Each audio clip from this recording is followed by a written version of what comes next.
कार्यक्रम गएर केही साथीहरू प्रवेश गराएर केही कुरा राखेर दौडेर यहाँ आइपुग्दै गर्दाखेरि पनि अलिकति ढिलो आइपुग्यो। म यसको लागि क्षमा माग्न चाहन्छु। बुढानील कण्ठ नगरपालिकाको नेपाली कांग्रेसमा आबद्ध प्रत्येक साथीलाई थाहा छ आजको यो कार्यक्रम, यसको विरोध कार्यक्रम एउटा महत्त्व छँदैछ, तर हाम्रो संगठनकै लागि पनि यो कार्यक्रमको असाध्यै ठुलो महत्त्व छ। आज हामी जसरी नगर कार्य समितिको मञ्चमा एक ठाउँमा जम्मा भएका छौँ, यसैले हाम्रो संगठनको ताकत बुढानील कण्ठ नगरपालिकाभित्र क्षेत्र नम्बर 4 भित्र कति बढेर जान्छ भन्ने कुराको एउटा सुखद सङ्केत हामीलाई दिएको छ। आजको यो कार्यक्रम यो अवस्थामा सम्पन्न हुने कामका निम्ति म नेपाली कांग्रेस क्षेत्र नम्बर 4 का क्षेत्रीय सभापति, 5 का क्षेत्रीय सभापति, प्रदेशका मान्यजीहरू, प्रदेश कमिटीका साथीहरू, नगर कमिटीकै सभापति गणेश कोइराला लगायत अरू केही साथीहरू हुनुहुन्छ मलाई थाहा छ जसले असाध्यै मेहनत गर्नुभएको छ। म त्यो मेहनत गर्ने साथीहरू, नगर समितिका साथीहरूलाई प्रति पनि ठुलो सम्मान प्रकट गर्न चाहन्छु र जुन एउटा एकताको भावना, सङ्गठित भएर जाने कुरा जुन एउटा सुखद प्रारम्भ भएको छ, यसलाई हामी सबैले यसमा बल पुर्याउँछौँ। हाम्रो सङ्गठनको ताकत हामी अझै बढाएर लिएर जान्छौँ। यो सङ्कल्प गर्ने आजको कार्यक्रम पनि हो। आज हामी 753वटा पालिकामा यसरी बाहिर आएका छौँ 4 तारे झन्डा बोकेर। हामी बाहिर किन आएको? 2074 साल मङ्सिर 21 गतेको निर्वाचनबाट एउटा परिणाम आयो। 5 वर्षका निम्ति नेपाल कम्युनिस्ट पार्टीले गाडी हाँक्ने मौका पायो। नेपाली कांग्रेसलाई भनियो तिमीहरू गाडीको सिटभित्र पछाडिपट्टि गएर बस, हामी थपक्क गएर बस्छौँ। नेकपाले के भन्यो? 5 वर्षको लागि गाडी हाँक्ने सिटमा, चालकको सिटमा प्रधानमन्त्री केपी ओली बस्नुहुन्छ। हामीले भन्यौ यो तिम्रो कुरा जसलाई राखेर राख। 5 वर्ष छ, गाडी हाँक्न पाएका छौँ, पछाडि बस्छौँ, अनावश्यक हल्ला गर्दैनौँ, दायाँ बायाँ गर्यौ भने खबरदार। 5 वर्ष थपक्कसँग बस्छौँ, गाडी तिमीले चलाऊ, गन्तव्यमा पुऱ्याऊ भनेर भन्यो।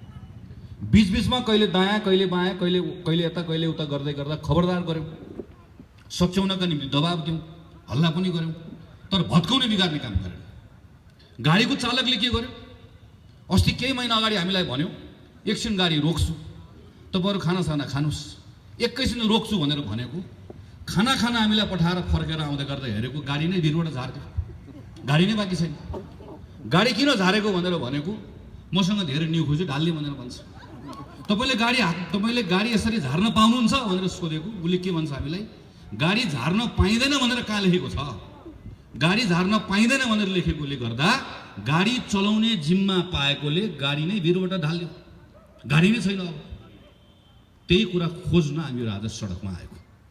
जसरी गाडी चलाउने जिम्मा लिएकोले गाडी भिरबाट धकेल्न पाउँदैन, त्यसो धकेल्यो भने आफ्नो अधिकारमा नभएको काम गर्यो भनेर हामीले भन्छौँ। त्यसैले प्रधानमन्त्रीले गर्नुभएको यो कामलाई अघि प्रेमबहादुर दाइले भनिसक्नुभयो किन असंवैधानिक हो भनेर। त्योभन्दा अगाडि म के भन्छु भने असंवैधानिक भन्दा अगाडि अनधिकृत हो। बहुमत पाएको प्रधानमन्त्रीले संसद विघटन गर्न पाउने कुरालाई हाम्रो संविधानले चिन्दै गाडी धकेलिदिएको भनेको जस्तै। नेपाली कांग्रेसको क्षेत्रीय सभापति राजु श्रेष्ठले गणेश कोइरालालाई तपाईँ नगर समितिको सभापति होइन भनेर भन्नुभयो, वा जिल्ला सभापति सबुज वानियाले भन्नुभयो भने, वा कसैलाई पार्टीभित्र भन्यो भने त्यो बेलामा हामी के भन्न सक्छौँ? विधानमा लेखिएको छैन, विधानमा भएन भनेर भन्न सक्छौँ, वा विधानमा छ भनेर भन्न सक्छौँ। हामी विधानको छलफल गर्छौँ। तर नेपाली कांग्रेसको क्षेत्रीय सभापति राजु श्रेष्ठले नेपाल कम्युनिस्ट पार्टीको नगर कार्य समितिको सभापति रविनजीलाई निकालिदिनु भयो भने रविनजी कुन चाहिँ विधान लिएर आउनुहुन्छ? के भन्नुहुन्छ भने मलाई कांग्रेसको सभापतिले निकाल्नुभयो भनेर विधान भन्नुहुन्छ? त्यो बेलामा उहाँले के भन्नुहुन्छ? तपाईँको अधिकार क्षेत्रको विषय नै होइन, यो अनधिकृत काम हो भनेर भन्नुहुन्छ। प्रधानमन्त्री केपी शर्मा ओलीले गरेको ठ्याक्कै त्यही हो। प्रधानमन्त्री केपी बहुमत प्राप्त प्रधानमन्त्रीले संसद विघटन गर्न पाउने कुरालाई हाम्रो संविधानले चिन्दै त्यो अधिकार दिएकै छैन। संविधानमा लेखेको छ कि छैन? संविधान सभामा तपाईँले जिम्मा दिएर पठाएर आएको सदस्य दुईटै संविधान सभामा काम गरेर आएको, अझ संयोगले दोस्रो संविधान सभाभित्र मस्यौदा समितिमै काम गरेर आएको, एउटा छलफलमा भाग लिएको छु र प्रत्येक छलफलमा भाग लिएको कुरालाई टिपोट गरेर राखेको छु। संसदभित्र त्यहाँभित्र संविधान सभाभित्र भएको छलफलको एउटा रेकर्ड संविधान सभामा पनि छ। नसाको सुरमा छलफल गरेको होइन, सुझबुझ राखेर छलफल गरेको, देशको लागि गरेको।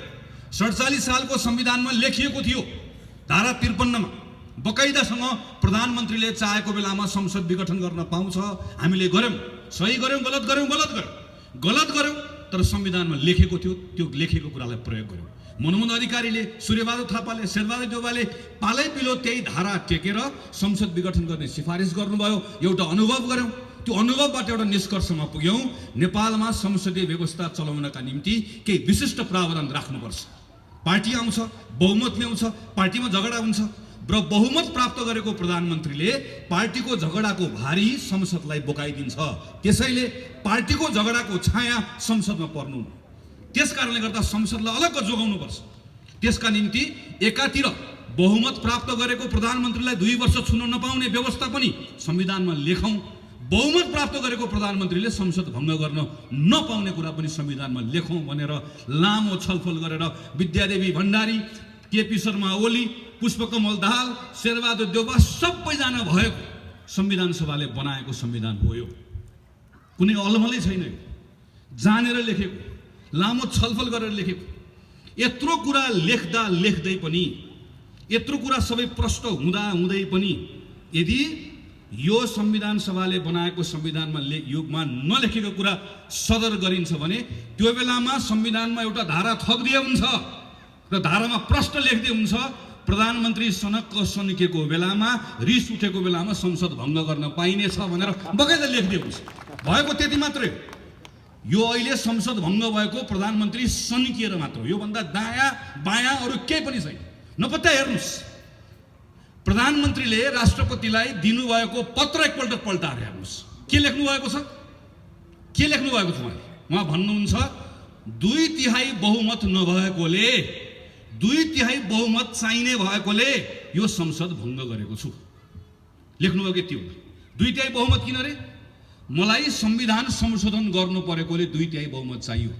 म कमरेड केपी ओलीलाई यही मञ्चबाट प्रश्न गर्छु, यही मञ्चबाट मेरो प्रश्न छ, नागरिकको प्रश्न हो। तपाईले बताउनु पर्छ, तपाईले 2/3 बहुमत प्राप्त गर्नुभयो भने संविधानको कुन चाहिँ धारा संशोधन गर्न खोज्नु भएको बताउनु पर्छ। म भन्छु तपाईले कुन चाहिँ धारा संशोधन गर्न खोज्नु भएको।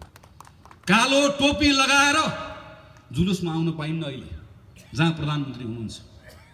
प्रधानमन्त्रीको अगाडि कालो लुगा लाएर उभिन पाइन्न। राजा ज्ञानेन्द्रको अगाडि उभिएर आएको हामी आज संविधानमा संशोधन गर्न प्रधानमन्त्रीले चाहनु भएको कुरा, हाम्रो बोल्न पाउने, हिँड्न पाउने, लेख्न पाउने, हाम्रो अभिव्यक्ति राख्न पाउने, हाम्रो फरक मत राख्न पाउने, हाम्रो अधिकारलाई जो राजाले जसरी खोसे त्यही कुरा संशोधन गर्नका निम्ति प्रधानमन्त्री 2/3 बहुमतको खोजी गर्दै हुनुहुन्छ। होइन भने 2/3 बहुमत नभएर संसद भङ्ग गर्छु, मलाई 2/3 बहुमत चाहियो भनेको के को लागि? संविधानमा कुन चाहिँ धारा संशोधन गर्न खोजेको? प्रधानमन्त्रीले पत्रमा लेख्नुभयो, मैले नक्सा बनाएँ, त्यो नक्साभित्र भएको भूभाग ल्याउनका निम्ति मलाई 2/3 बहुमत चाहिएको छ। देशभक्त नेपालीहरूको देशभक्तिको अपमान गर्ने, तपाईको प्रतिनिधि भएर गएको संसदमा एउटा रेकर्ड पल्टाएर हेरियोस्, संसदभित्र बोलेको कुरा हेरियोस्, संसदको समितिमा बोलेको कुरा हेरियोस्। प्रेसमा नक्सा छापेर कोही ठुलो हुँदैन भनेर प्रधानमन्त्रीले भन्दै गर्दा यही नेपाली कांग्रेस हो सबैभन्दा पहिला वक्तव्य निकालेर प्रधानमन्त्रीलाई आग्रह गर्ने, आग्रह मात्र होइन दबाब दिने। म नेपाली कांग्रेस मात्र भन्दिनँ, नेपाल कम्युनिस्ट पार्टी पनि हो, मधेसको पार्टी पनि हो।